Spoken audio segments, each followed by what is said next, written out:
नीलांग की छाया। एक रहस्यमय पत्र। सर्दियों की एक घनी अंधेरी रात थी। दिल्ली विश्वविद्यालय के इतिहास विभाग में प्रोफेसर अर्जुन वर्मा अपनी लाइब्रेरी में अकेले बैठे कुछ प्राचीन दस्तावेजों का अध्ययन कर रहे थे। तभी दरवाजे पर एक धीमी दस्तक हुई। कोई दिखाई नहीं दिया, बस दरवाजे के नीचे से एक पुराना मटमैला लिफाफा धीरे से अंदर सरक आया। लिफाफे पर कोई पता नहीं था, सिर्फ एक नाम उकेरा गया था, प्रोफेसर अर्जुन वर्मा। अतीत की एक भूल का उत्तर खोजिए। अर्जुन ने जैसे ही लिफाफा खोला, उसमें से एक हाथ से बना हुआ पुराना नक्शा निकला। उसमें हिमालय की ऊंचाइयों में बसा एक भूला बिसरा गांव चिन्हित था, नीलांग। नक्शे की दूसरी ओर कुछ रहस्यमयी पंक्तियां लिखी थीं। जहां छाया बोलती है, वहां सत्य मौन हो जाता है। नीलांग आइए, अतीत आपका इंतजार कर रहा है। अर्जुन ठहर गया।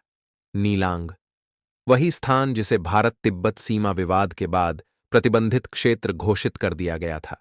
वर्षों से वहां कोई नहीं गया था, लेकिन इस पत्र की भाषा और भाव में कुछ ऐसा था जिसने अर्जुन का मन विचलित कर दिया। यात्रा की शुरुआत अर्जुन ने तुरंत अपनी पुरानी मित्र, खोजी पत्रकार मेघा रॉय को संपर्क किया। मेघा अपनी साहसी और जिज्ञासु प्रवृत्ति के लिए जानी जाती थी।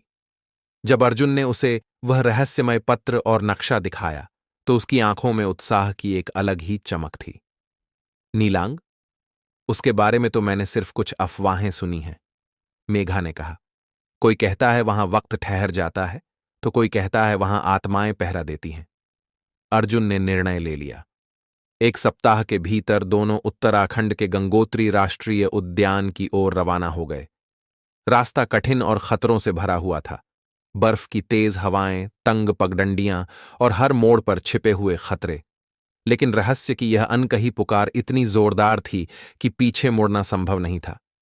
नीलांग की सीमा पर जैसे ही वे नीलांग घाटी के करीब पहुंचे, अजीब घटनाएं होने लगीं। रात के समय तंबू के बाहर धीमी धीमी आवाजें सुनाई देतीं, मानो कोई प्राचीन भाषा में कुछ कह रहा हो। एक रात मेघा ने देखा कि उसका कंपास अचानक उल्टी दिशा दिखाने लगा। हम कोई अदृश्य सीमा पार कर चुके हैं, अर्जुन ने गंभीर स्वर में कहा। यह कोई वैज्ञानिक भ्रम नहीं,